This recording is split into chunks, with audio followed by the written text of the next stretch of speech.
सो hey guys, कैसे हो आप? I hope you all doing are great. तो आज का वीडियो बनाने का सिंपल सा एक ही मकसद है। थंबनेल और टाइटल देख के बहुत से लोग समझ गए होंगे। 15 अगस्त फुल एंजॉय से बनाने के बाद, फुल मजे लेने के बाद हम बैठे ही हुए थे कि भाई कुछ लोग मतलब होते हैं ना कि फितरत होती है कुछ इंसान की, भाई वो बदल ही नहीं सकती। कुछ ऐसे मतलब ढीठ बंदे अभी भी हैं भाई। इस इंसिडेंट का होएगा इस काफी टाइम हो चुका है, तो मैंने कोई भी वीडियो वगैरह नहीं बनाई थी। लेकिन भाई कुछ बंदे ऐसे भी हैं ना भाई, उन बंदों ने मुझे मजबूर कर दिया ये वीडियो बनाने के लिए। मैं बना नहीं रहा था, मैं बैठा हुआ था आराम से, फुल फोन चला रहा था, अपना स्क्रॉल करे जा रहा था, रील फुल देख रहा था। लेकिन जैसे ही उस इंसिडेंट की फोटो आई तो मैंने वहाँ पे थोड़ी देर रुक के थोड़ी बहुत पढ़ लिया। तो भाई उस फोटो के नीचे भाई बंदों के कमेंट, भाई सैल्यूट है भाई ऐसे बंदों को। भाई साथ तो दे नहीं सकते, ऊपर से भाई ऐसे ऐसे कमेंट कर रहे हैं, क्या बताऊं भाई। ये भाई वही बंदे हैं जो कुछ नहीं करते ना, सामने आते हैं, बस पीठ पीछे बोलते रहेंगे, कमेंट में लिखते रहेंगे अंडसेंट। तो आज उस टॉपिक के ऊपर पूरी बात होगी, पूरी स्टोरी बताऊंगा आपको और थोड़े बहुत अपने थॉट शेयर करूंगा इन जैसे लोगों के बारे में कि इन लोगों को क्या सजा मिलनी चाहिए। और एक अपडेट और है, शायद मैं अब थोड़ा बहुत अपने शरीर पे भी ध्यान दूंगा, बॉडी पे ट्रांसफॉर्मेशन। तो काले भी हो गए, थोड़ा फेस पे भी ध्यान देंगे। और जो भी पहली बार देख रहे हैं मुझे, मैं अपना थोड़ा बहुत इंट्रोडक्शन देता हूँ। मेरा नाम चिराग है, मैं दिल्ली में रहता हूँ। वैसे मेरा होम टाउन नैनीताल है, पर मैं नैनीताल हर साल आते जाते रहता हूँ। तो मैं अपनी लाइफ शेयर करता हूँ आपसे यूट्यूब पे थोड़े बहुत व्लॉग्स डाल के, फुल मौज मस्ती में। बाकी मैंने अभी रिसेंटली डिप्लोमा किया है केमिकल इंजीनियरिंग से, और मैंने अभी यूट्यूब के लिए ब्रेक लिया है 1-1.5 साल का। यूट्यूब पे ध्यान देना है पूरा 1-1.5 साल, और यूट्यूब पे ही फोकस करना है। बढ़िया अपना सेटअप रेडी है, ये देखो सेटअप दिखाता हूँ आपको। फुल रिंग लाइट वगैरह लगा रखी है, और ये हमने स्टैंड में फ़ोन लगाया हुआ है। ये अपनी अलमारी है गाइस छोटी सी। मेरा तो ये कहना है दोस्तों, साफ सीधी बात है, इसके खिलाफ एक ऐसा कानून बनना चाहिए, कोई ऐसी सजा होनी चाहिए कि ये करने से पहले बंदा 100 बार सोचे। चलो फिर वीडियो को स्टार्ट करते हैं। So hey guys, welcome back to my YouTube channel और स्वागत है आप सभी का एक और न्यू वीडियो में। तो गाइज आज की ये वीडियो बहुत ही सीरियस टॉपिक के ऊपर होने वाली है। वैसे तो मैं एक ब्लॉगर हूँ, फुल मौज मस्ती में रहता हूँ, लोगों को हंसाता हूँ, लेकिन आज की इस वीडियो में मौज मस्ती को साइड में रख के हम बात करने वाले हैं एक बहुत ही सीरियस टॉपिक के ऊपर।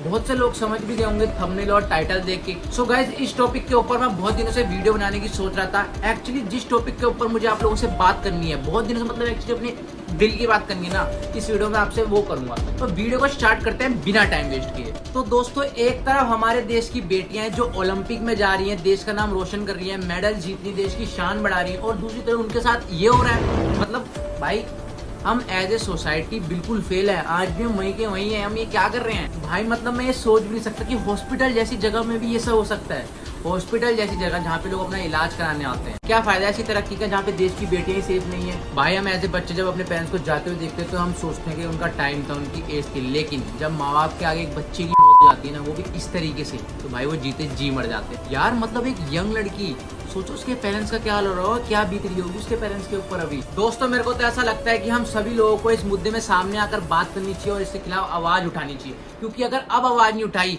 और कुछ तगड़ा एक्शन नहीं लिया गया ना इनके खिलाफ, तो भाई इनकी हिम्मत ऐसी बढ़ती रहेगी और ऐसी केस आते रहेंगे। गाइस मतलब टू बी ऑनेस्ट यार, जब भी मैं अपने फोन का कोई भी सोशल मीडिया प्लेटफॉर्म ओपन करता हूँ ना, तो इस इंसिडेंट की जब कोई भी न्यूज या फिर फोटो वीडियो वगैरह आती है ना, तो यार मैं हैरान हो जाता हूँ यार। मतलब देखता तक नहीं हो पूरी चीज की यार, अजीब हो जाता है। मतलब बस मन में एक ही ख्याल आता है कि यार उस लड़की के साथ क्या हुआ होगा, जो उन कुछ घंटों में उसे पेन दिया गया, जो तकलीफ दी गई है। और शर्म की बात देखो भाई, ये केस अभी चल ही रहा है। इतने में खबर आती है कि यही सेम केस एक नर्स के साथ भी जाता है। मतलब सो गाइस, वीडियो में आगे बढ़ने से पहले मैं आपको शॉर्ट में स्टोरी बता देता हूँ कि उस रात को क्या हुआ था। तो स्टोरी को स्टार्ट करते हैं। भारत में महिलाओं की कितनी इज्जत है। बंगाल में जहाँ महिलाओं को देवी का रूप माना जाता है, वहाँ एक महिला डॉक्टर के साथ जो हुआ वो सुनकर यू विल बी शॉक्ड। 36 घंटों के लिए लोगों की जान बचाने के बाद आपको एज ए डॉक्टर क्या मिलता है।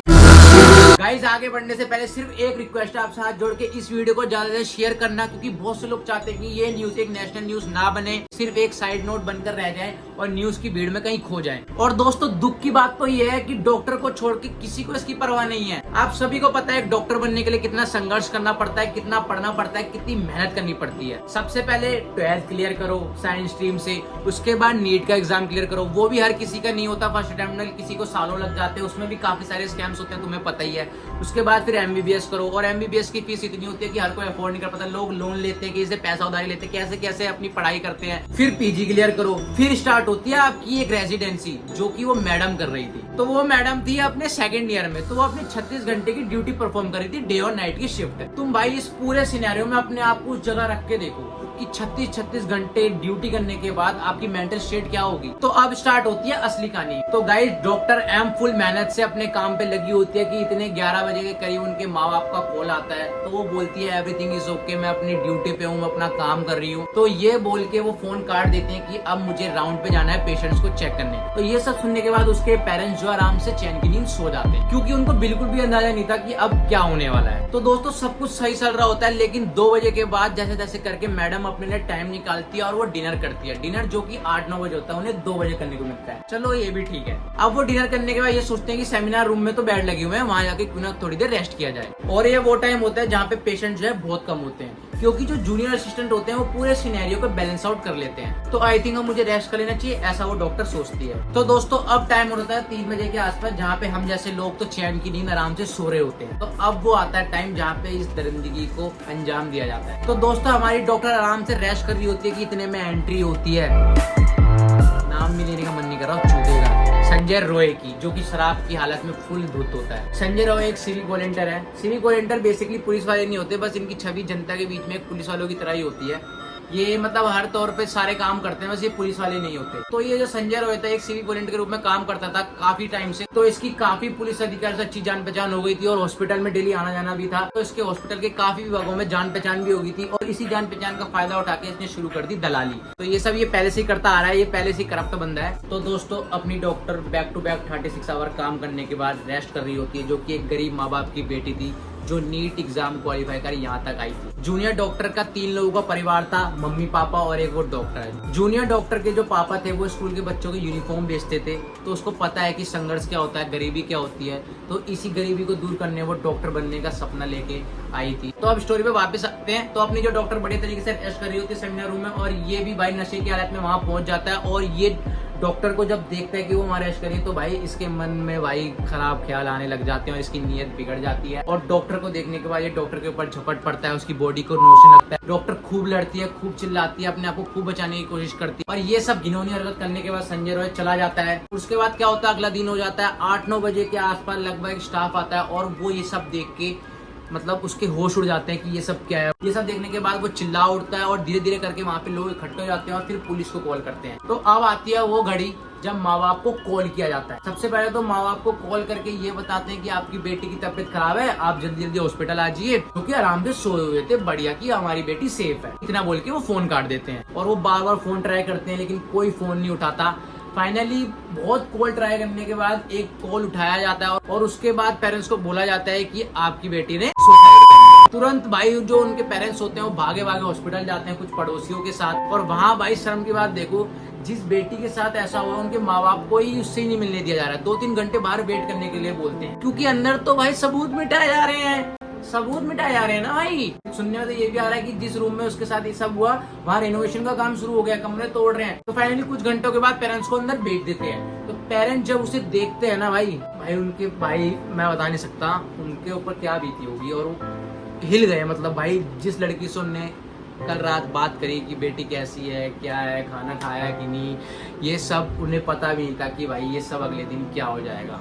वो शॉक हो गए थे, फुली शॉक। डॉक्टर को देख कर आने के बाद पेरेंट्स ने बताया कि वो किस कंडीशन में थी और उसके साथ क्या क्या हुआ। डॉक्टर के जो लेग्स थे वो वाइड ओपन थे, पेल्विक गडल थी आई थिंक वो तो टूट ही गई थी, और जो उसने स्पेक्स पहने हुए थे वो आंखों के अंदर ही चले गए थे, आंखों से खून आ रहा था। तो गाइस ये पूरी कहानी में आपने क्या सुना कि एक बंदा संजय रॉय था, उसने ये सब किया। लेकिन जब पोस्टमार्टम रिपोर्ट आती है वो सुन के पूरी दुनिया हिल जाती है गाइस। लाइक सीरियसली ऐसा भी हुआ है। उस लेडी डॉक्टर के अंदर 150 ग्राम सीमेन पाया गया। 150 ग्राम, सोच रहे हो एक बंदा अगर 3 से 4 बार भी इजैकुलेट कर लेना तो भी इतना पॉसिबल नहीं है। तो यहाँ पे सिंपल पता लग रहा है ये एक बंदे का काम नहीं है। तो ये सब घटना हो जाने के बाद जब डॉक्टर के पेरेंट्स हाई कोर्ट जाते हैं तो हाई कोर्ट ये पूछता है कि उस कॉलेज के प्रिंसिपल का क्या कहना है। तो भाई प्रिंसिपल तो साफ हाथ खड़े करके बोलता था मेरा इस केस से कोई लेना देना नहीं, मैंने तो उस कॉलेज से रिजाइन कर दिया। लेकिन अगले ही दिन उसे 4-5 किलोमीटर आगे अगले कॉलेज में प्रिंसिपल की पोस्ट मिल जाती है। इससे पता चलता है दोस्तों कोई ऐसा बंदा है जो काफी इन्फ्लुएंशियल है, जो काफी हाई पोस्ट पे है, एक हाई पर्सनैलिटी है जिसे छुपाने की पूरी कोशिश की जा रही है। कोई भी चीज रिवील नहीं हो रही जो कि होनी चाहिए। तो मतलब यार ये सब सुनने के बाद भाई दिमाग पूरा कंफ्यूज हो जा रहा है कि सिंगल बंदे का काम था कि ये ग्रुप का काम था। खैर ये तो बाद में ही पता चलेगा जब प्रॉपर तरीके से इन्वेस्टिगेशन हो जाएगी। फिलहाल तो इन्वेस्टिगेशन सीबीआई के अंडर में आ गई है।